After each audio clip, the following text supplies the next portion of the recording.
Bueno, vamos a comenzar con el paradigma empirista. Es el paradigma que más se ha usado, se sigue utilizando, tiene algunas ventajas, tiene unos problemas.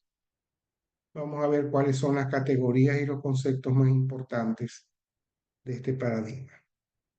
En este cuadro ustedes van a ver varias columnas. A mi izquierda dice principios ontológicos, luego le sigue la columna de sustentación de los conceptos de la teoría, luego los principios nociológicos, el método del paradigma y la denominación epistemológica de dicho paradigma. Aquí lo que va a variar es la segunda columna, es decir, aquí va a haber un sesgo desde el punto de vista de la sociología, lo que yo más hago pues es la sociología, pero esta columna puede variar en cuanto a los conceptos al utilizar, por ejemplo, la ciencia económica o la ciencia del derecho, la politología. Algunos conceptos van a cambiar, pero aluden a lo mismo. Aluden a la sustentación que tienen tanto desde el punto de vista ontológico como desde el punto de vista nociológico. Eso sí no va a variar en ninguno de los paradigmas que estén escritos cada una de las ciencias sociales. Pero el que más predomina, pues, el de corte sociológico, porque prácticamente teniendo su origen estos paradigmas en la sociología o en la antropología, pues inmediatamente se utilizaron en las demás ciencias sociales. Entonces, el paradigma empirista en la columna relativa a los principios ontológicos es muy sencillo. La realidad es fenoménica y causal. Ese es digamos, el principio más importante de los empiristas. El mundo, la realidad, es un mundo de fenómenos. Y los problemas causales están vistos en el mismo plano. Muy bien. Luego está la sustentación, los conceptos de la teoría. Allí lo más importante son el concepto de datos, variables, indicadores, índices. Y los principios nociológicos es que la esencia y el origen del conocimiento está en la experiencia y en el objeto de estudio. Y todo lo que tenga que ver con criterios de verdad está vinculado a la experimentación por excelencia. Sin embargo, ha habido variantes en el campo de las ciencias sociales de estudios experimentales, cuasi experimentales, no experimentales y todo lo que tenga que ver con esa parte no experimental que va por estudios de casos o va trabajo de campo y toda esa tecnología que había en el empirismo ha aportado. ¿Cómo? Aquí está la otra columna, el método del paradigma, que es el método inductivo por excelencia, y las encuestas, las entrevistas, los cuestionarios, el muestreo propio pues de la metodología empirista. Bueno, habíamos acordado que el análisis epistemológico lo puedo yo capturar a través de las categorías ontológicas y nociológicas del discurso. Y está pues en la guía de análisis integral de discurso todas esas categorías que nosotros podemos tener a la mano y cuando estemos analizando los discursos poder ir ubicando al autor. Pero también se puede hacer esa captura por los propios paradigmas. ¿De acuerdo? Entonces volvemos a hacer énfasis en esto. Entonces, el paradigma positivista, tengo ahí. El paradigma empirista es el primero que más ha tenido énfasis. Primero aparece en el campo filosófico en Inglaterra y luego se se expande, llega a Estados Unidos y sirve de base, por ejemplo, al pragmatismo norteamericano. El autor más importante y teórico, no solamente investigador, sino epistemólogo de este campo, fue Paul Lazarsfeld. Generó una cantidad de trabajos de fundamentación del método empírico. Afortunadamente yo he podido conservar pues algunos de sus escritos. Entonces, bueno, insistimos otra vez, ¿no? Para capturar esto, hemos elaborado estos cuadros donde está constituido por las siguientes columnas. A mi izquierda, los principios ontológicos, luego le sigue la sustentación de los conceptos de la teoría, luego los principios nociológicos, el método del paradigma y la denominación epistemológica del paradigma. Bueno, desde el punto de vista ontológico, el punto central de las categorías son de que la realidad es un mundo de fenómenos solamente, para que se pueda capturar seguramente. Y para poder explicarlos, se utiliza el principio causal. Muy bien. Eso no tiene más aporte el empirismo desde el punto de vista ontológico. Es muy débil desde el punto de vista ontológico. La parte más fuerte del modelo empirista es todo su equipaje metodológico y técnico, que los demás paradigmas pudieron aprovecharse. O que en el plano de la sustentación solamente tenemos el manejo de lo que es el concepto de datos, variables, indicadores, índices, nada más. En los principios nociológicos, el paradigma empirista parte de que la esencia y el origen del conocimiento está en el objeto de estudio y en la experiencia del investigador. Y todo lo que tenga que ver con los criterios de verdad sería por excelencia la experimentación y sus variantes. Luego tenemos la verificación, la confiabilidad, la validez. Y los variantes de la experimentación, desde Durkheim para acá, ha sido la utilización del método comparativo, que más o menos no se puede manipular directamente la realidad, ellos mismos lo aceptaban, entonces quedaba pues compilar datos para luego hacer las comparaciones. El caso de cuando Durkheim utilizó desde su paradigma para estudiar el suicidio, pues lo que hizo fue eso, compilar y luego hacer las comparaciones y luego sacar sus propias conclusiones. Eso mismo, como les digo, lo aprovechó el paradigma, los demás paradigmas. Bueno, y por excelencia ya conocemos el método inductivo, las encuestas, las entrevistas, cuestionarios, las muestras, y que por cierto hay entre paréntesis, quisiera pues hacer una observación a varios textos de metodología de la investigación, incluso muy conocidos en América Latina, porque ellos señalan que el método de la modernidad es la deducción. Estaban bastante equivocados porque por excelencia son dos, y de allí el tercero, que fue la inducción, la deducción y el método hipotético deductivo, siendo que inicia esta confusión Festinger y después desde México para abajo utilizaron la misma referencia y se empezó a confundir de que el método de la modernidad es la deducción. Y para contraponerlo a la inducción que se utiliza en la metodología de la investigación cualitativa. Se ve que hay una confusión bastante fuerte y que, bueno, pongo pues en observación, ustedes vayan a leer esos textos. Fuera de este curso me pueden consultar cuáles son esos autores para que lo tengan. No quisiera pues meterme directamente con ellos.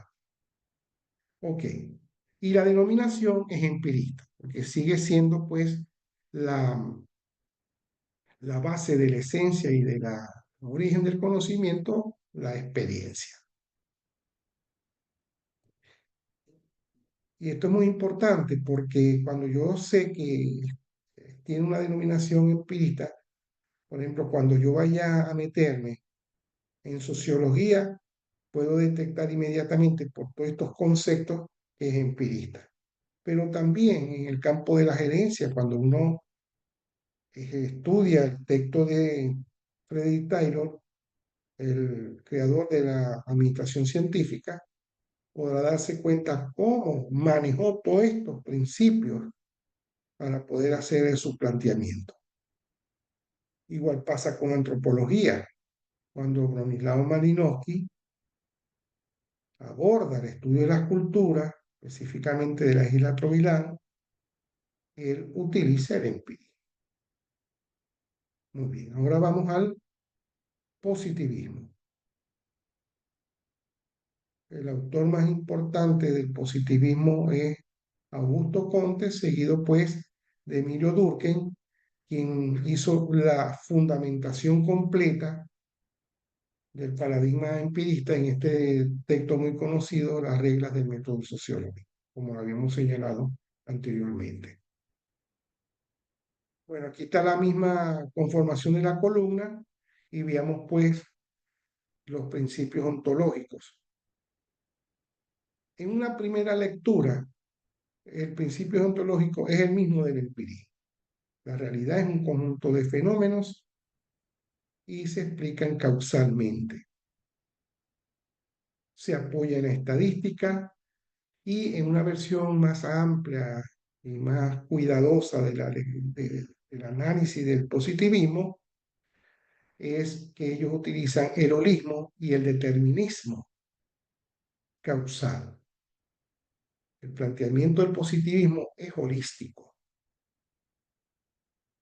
Cuando se estudia un fenómeno o la sociedad, es como una realidad emergente por encima de los individuos. Bueno, los conceptos clásicos del positivismo, el orden, el progreso y el enfoque histórico estructural. Esto generalmente no se reconoce. El planteamiento de Augusto Comte es histórico y es estructural a la vez. Incluso él en su terminología de la época señalaba que había una estática y dinámica social. Bueno, los conceptos del plano de la teoría es el concepto de instituciones y desde Durkheim todo el concepto de cómo se integran las sociedades.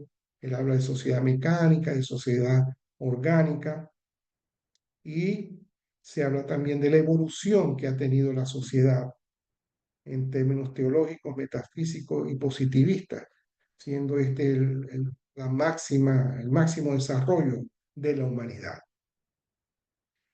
Vamos a ver los principios nociológicos. Fíjense ustedes que esta columna es igual a la columna del empirismo. Ellos la asumen completo, la perfeccionan, pero siguen siendo prácticamente lo mismo. La esencia y el origen del conocimiento es la experiencia y el objeto de estudio también. Es decir, se cruza la experiencia del investigador para estudiar ese objeto de estudio, los fenómenos. Y todo lo que tenga que ver con los criterios de verdad prácticamente son los mismos. La experimentación y sus variantes, la verificación, el método científico como criterio de verdad de la investigación, la confiabilidad y la validez, que es aportado prácticamente por la estadística, y el postulado fundamental, pues de que hay que estudiar los hechos sociales como cosas, ya expuesta desde Durkheim.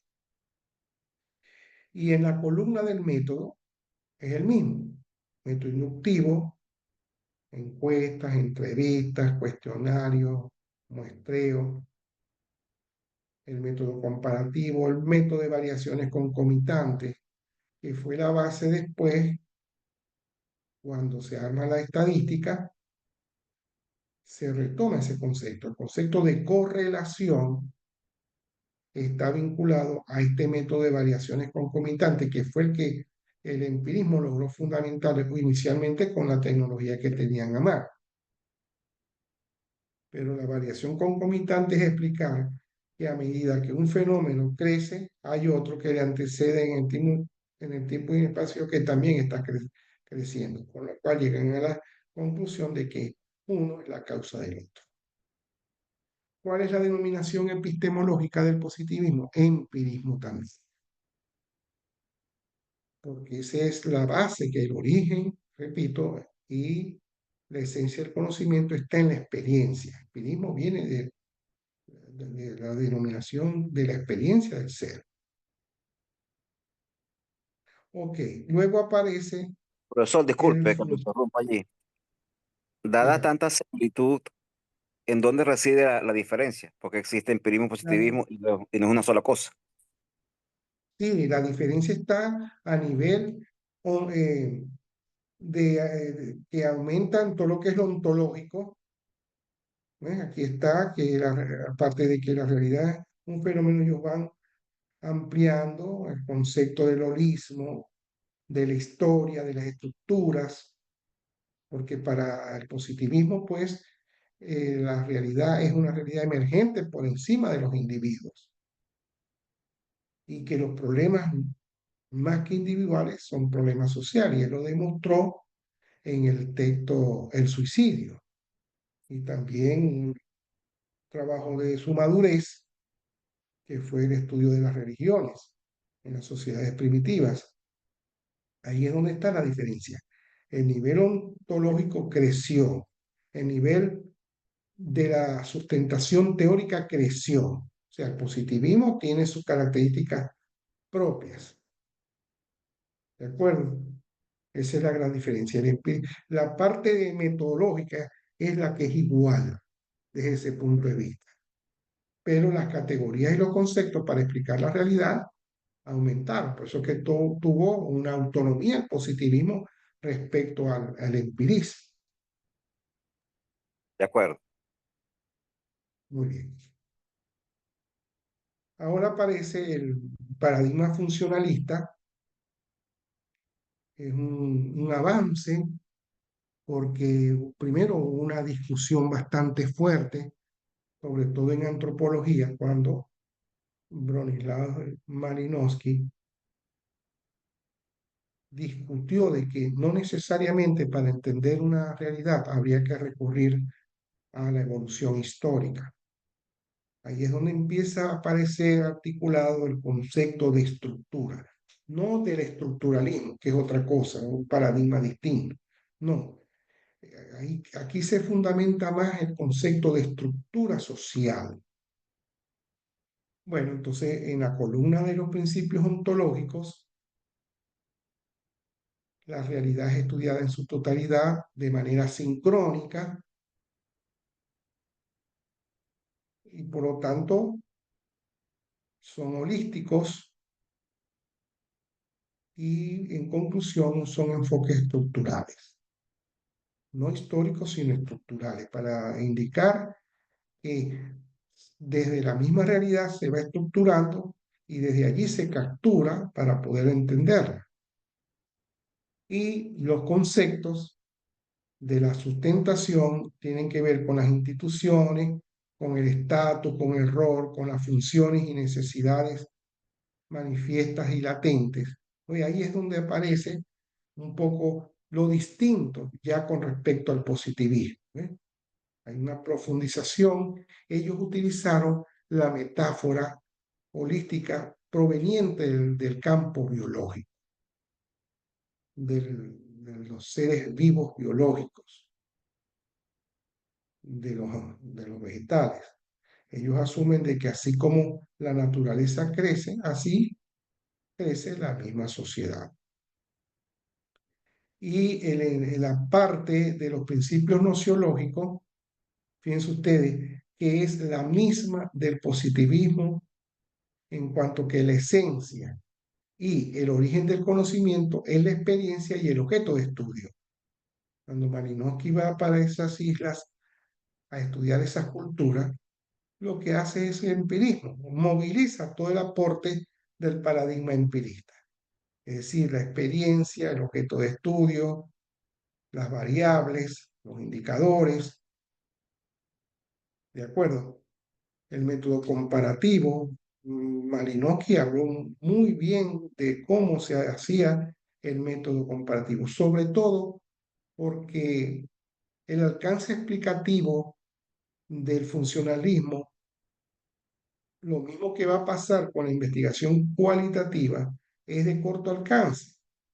Es decir, cuando yo estudio una cultura, el conocimiento que yo extraigo de esa cultura es propio para esa cultura, pero él se dio cuenta que estudiando otras culturas, comparando otras culturas, habían leyes comunes a esas culturas.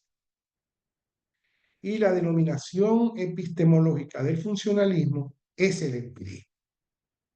Fíjense ustedes cómo, por eso la importancia de capturar siempre la parte de la epistemología, porque cuando uno va a estudiar un artículo, va a movilizar un paradigma, lo movilizará desde el punto de vista metodológico si sabe que es empirista. Muy bien. Ahora, esto evolucionó, digamos, en paralelo. El aporte positivista se da en Francia, el aporte funcionalista se da en Inglaterra, y ahora aparece una contraposición, otra forma de abordar la realidad.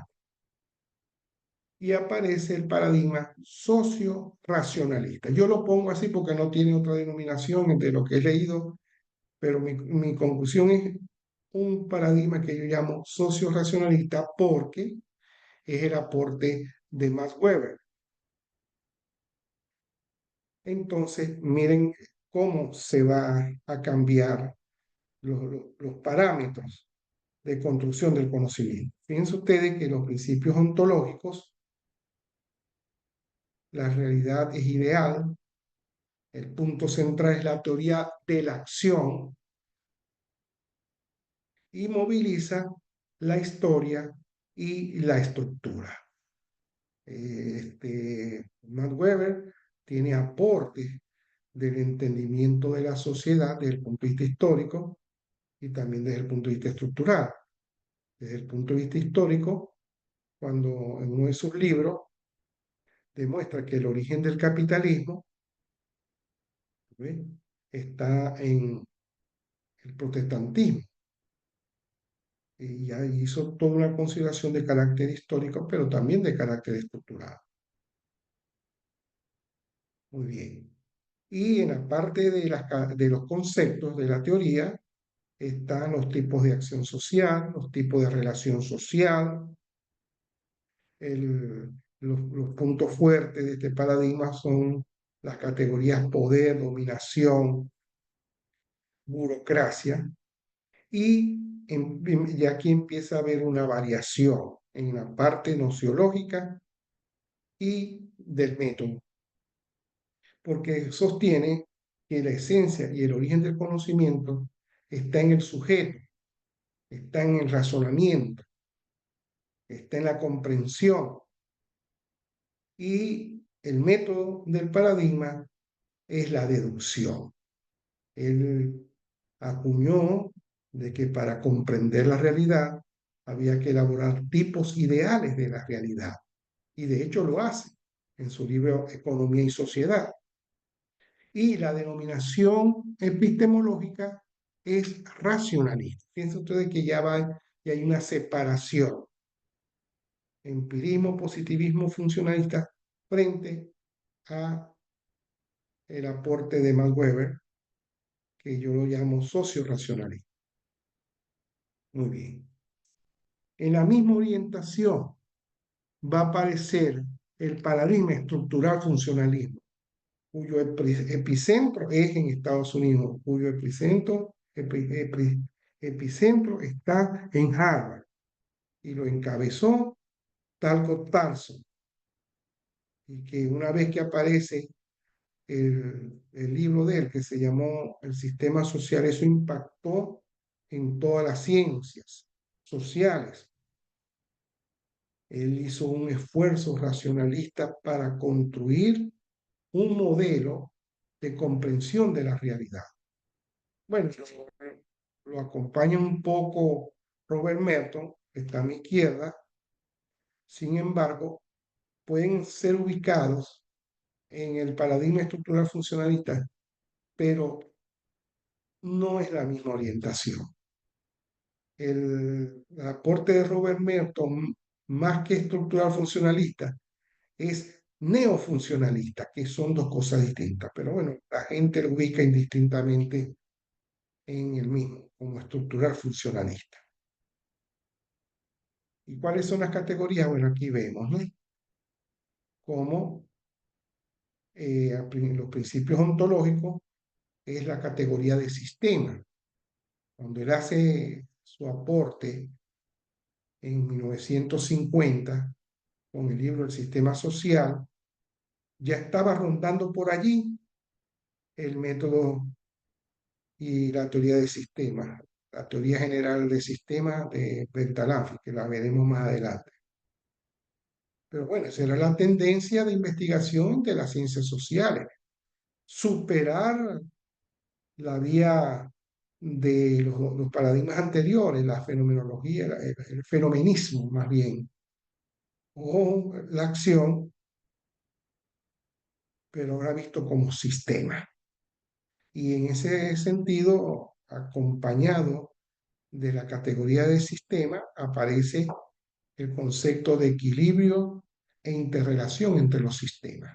¿Cuáles son los sistemas? De personalidad, como dice en la columna de los conceptos, el cultural y el social. Ahí se establece una interrelación. Después agregó el ecológico. Ya en los 60, él amplía eso y admite que hay un cuarto sistema que es el ambiente. Bueno, ¿cuáles son los principios? Bueno, allí sigue la línea de Max Weber. Es decir, la esencia y el origen del conocimiento es la razón y el sujeto que estudia la realidad. Y el método es el método deductivo, la construcción de modelos teóricos.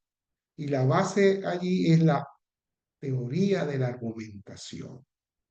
En este caso yo llamaría teoría de la argumentación cualitativa, en oposición a la teoría de la argumentación lógica, utilizando pues todo lo que es la lógica del conocimiento.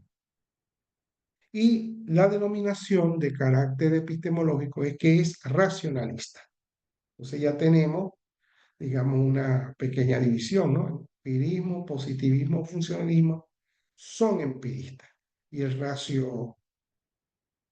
socio-racionalismo y el estructural funcionalismo son racionalistas. Muy bien. Allí hubo una polémica bastante grande. 10 años después, 8 años después, la polémica en torno a qué es lo que caracteriza las ciencias sociales y la sociología en particular. Si era el empirismo, que estaba muy asociado a la escuela de Chicago, o el racionalismo vinculado a Harvard, a la escuela de Harvard. Y el mismo Wright Mills, en su libro La imaginación sociológica, tiene una crítica, pero yo diría demasiado fuerte, tanto al empirismo como a la estructura funcionalista. Es decir, una crítica, yo diría, mortal, fuerte, quizás se pasó contra Lasserfeld y contra Clark Parsons. Bueno, este sería pues el aporte de la estructura al funcionalismo. Luego aparece también el método cibernético, sistémico cibernético. Más o menos en la misma época del 50, 40-50 se va conformando pues esa racionalización de la explicación que se hace en el campo tecnológico primero y luego pasa a las ciencias sociales, casi con la misma terminología. Esto lo encabezan dos personas, como ya se los adelanté, a Carl von Bentalafi y a este autor Norbert Wiener. ¿Cuáles son las categorías ontológicas? Todo sistema tiene una entrada, un proceso interno, una salida y una retroalimentación. Manejan la categoría de energía, manejan la categoría de información y comunicaciones. En parte, esto lo retoma Marshall McLuhan cuando habla de los sistemas de comunicación. Pero también muchos autores pues se enrolaron en esta visión, digamos, dinámica, pero a la vez muy racionalista de lo que es la realidad. Los conceptos del plano teórico está la categoría de sistema, la categoría de redes de comunicación y los principios nociológicos están vinculados con la deducción, igual que el estructural funcionalismo y el socio-racionalismo. Pero aquí aumenta esa deducción, pasa a lo que se concibe como modelos teóricos, modelos de simulación de la realidad, que se han utilizado mucho incluso para el ordenamiento urbano, para el ordenamiento del transporte. Allí ese método es vital, si se puede decir eso. El uso de la computadora, el uso de programas para modelar la realidad y la denominación de carácter epistemológica es que son racionalistas. Bueno, en oposición todo eso, apareciendo primero el positivismo, en paralelo empieza a correr un paradigma totalmente diferente, que es el paradigma del materialismo histórico, o también llamado marxista. El concepto de materialismo histórico empieza a articularse en los escritos de Federico Engels y luego toda la rama de investigaciones rusas lo retoman. Específicamente Plejánov, quien acudió y sistematizó en su libro el concepto de materialismo histórico y materialismo dialéctico. Bueno, aquí tenemos el fundador, Carlos Marx, Federico Engels, en Rusia Lenin, Plejánov.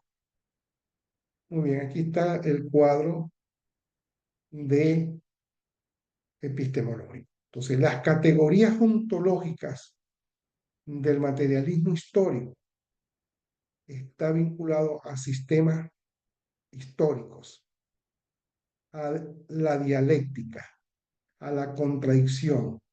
Y el principio fundamental de ello es que el ser social determina la conciencia social. Estos son los principios que articulan todo el bagaje teórico del materialismo histórico, que se ve en los siguientes conceptos: las clases sociales, la base económica versus la superestructura, la lucha de clases. El mismo Carlos Marx, empezando el manifiesto del Partido Comunista, señala que la historia de la sociedad es la historia de la lucha de clases.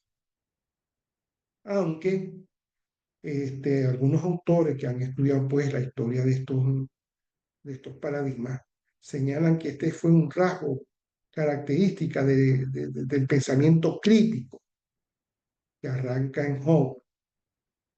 Ya Hobbes señala que el hombre es el lobo del hombre y la fundamentación del conflicto en la sociedad. Pero el que lo logra pues sistematizar, de una manera muy clara ha sido Marx y Engels. ¿Cuáles son los principios nociológicos? Bueno, es la relación dialéctica entre sujeto y objeto. Mientras que los paradigmas anteriores le daban una prioridad al objeto o al sujeto, aquí es la relación dialéctica. De allí es donde surge el conocimiento. Y bueno, se dice que no hay un desarrollo de la parte metodológica del marxismo. Se pueden ver en algunos textos, algunos elementos, sobre todo en la crítica de la economía política, el concepto de método abstracto deductivo o de lo concreto a lo abstracto y de lo abstracto a lo concreto, que después retoma muchos autores, entre esos el epistemólogo Gastón Bachelard, que ese sí lo amplía bastante.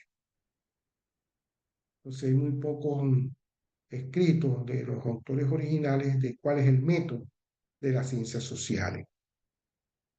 Y bueno, se complementa con el concepto de reconstrucción histórica y estructural del problema o de la realidad. Ellos hablan mucho de la reconstrucción histórica y hablan de cómo detrás del fenomenismo de la realidad hay elementos esenciales que explican la realidad capitalista. Bueno, y la denominación epistemológica es que son materialistas dialécticos. ¿Por qué? Porque emplean todo lo que son las leyes de dialéctica para entender la realidad. Bueno, este es el paradigma de estos autores del materialismo histórico. Empiezan a aparecer, digamos, las integraciones. Uno de ellos podría ser el paradigma crítico. El paradigma crítico es un poco, pasa por la de fundamentación del conocimiento existente y la propuesta de un nuevo conocimiento. Y aquí vemos algunas de las categorías. Es holístico o sistémico, histórico, es una combinación de los anteriores, integra determinismo y libertad. Se señala a algunos autores que todos los paradigmas de la modernidad son deterministas. Incluso hay algunos autores que señalan una semejanza.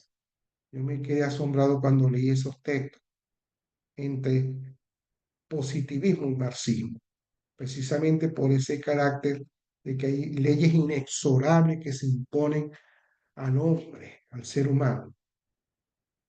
Aunque en el caso de Marx hubo textos, sobre todo sus textos de juventud, que tuvo una consideración más humana, más humanística de la realidad.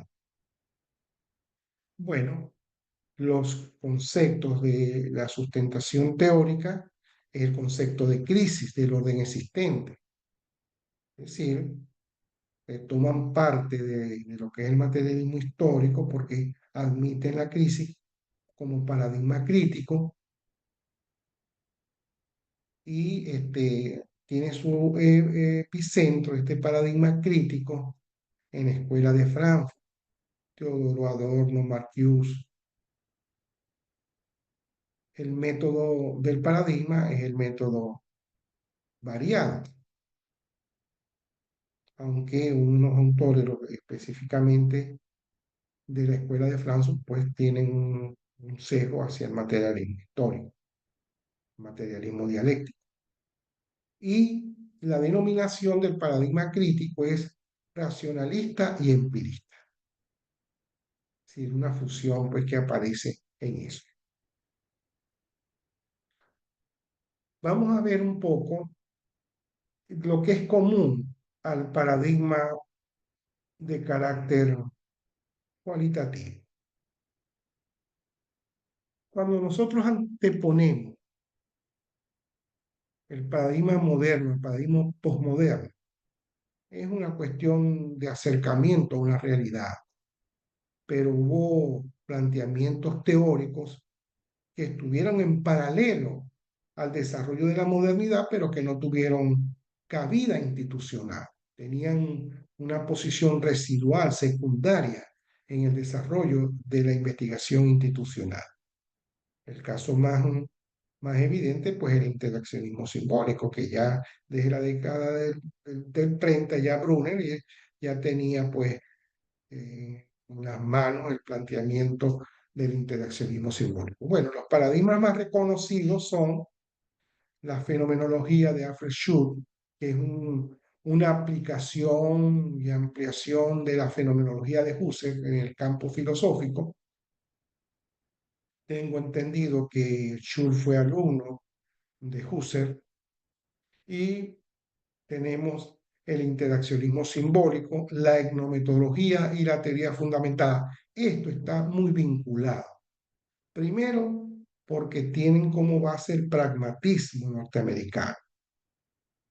En el verdadero sentido de lo que es el pragmatismo norteamericano, que es el sentido de que el ser humano tiene la capacidad en la praxis de formarse, de construirse, que de alguna manera es el ideal norteamericano, porque la misma sociedad se ha encargado pues de difundir cómo la sociedad norteamericana eh, basta con llegar allá y tener éxito pues, en los negocios, en todo lo que se proponga la persona.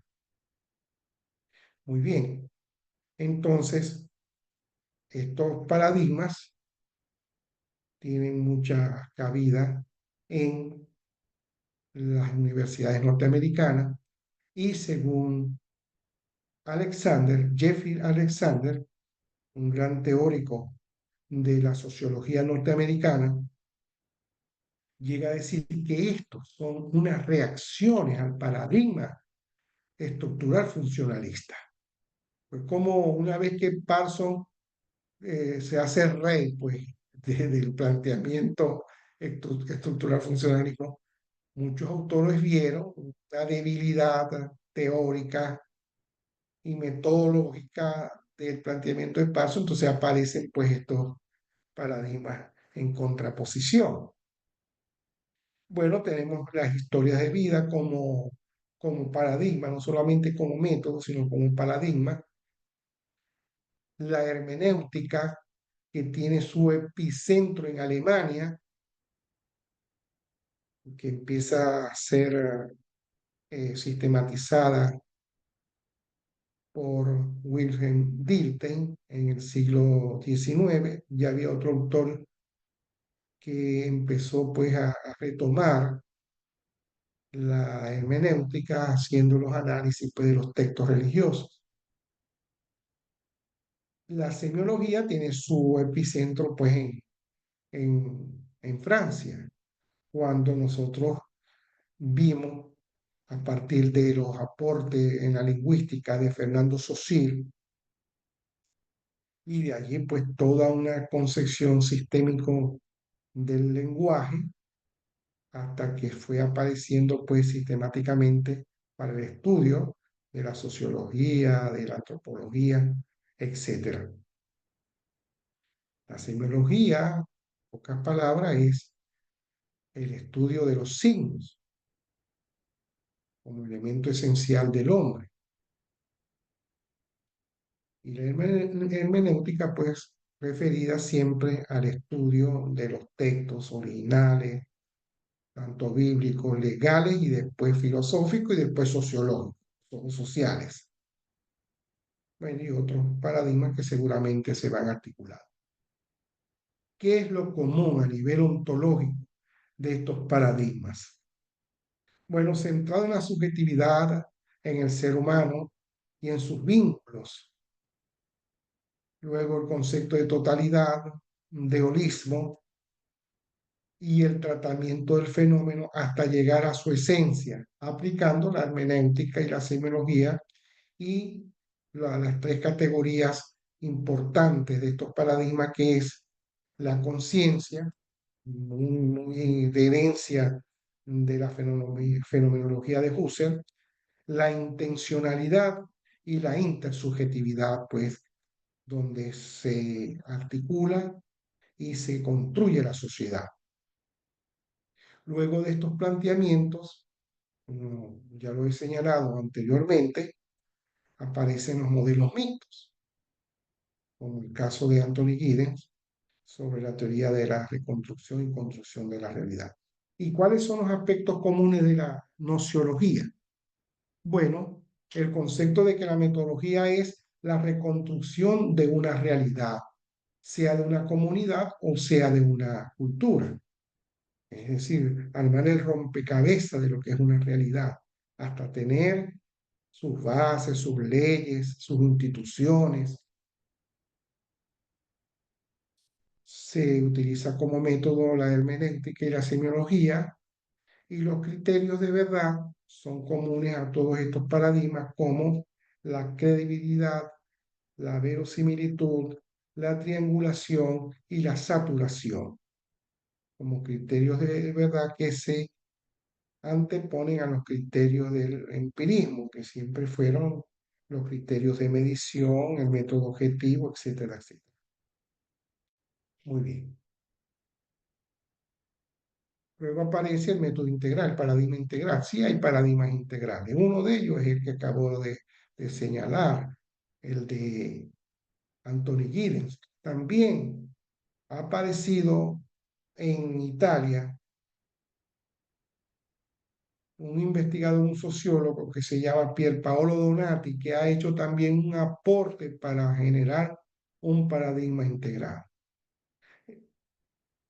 Se deduce también que el planteamiento de Jeffrey Alexander, tras haber hecho un estudio de las tendencias paradigmáticas de explicación en las ciencias sociales, él concluye hacia un paradigma también de carácter integral.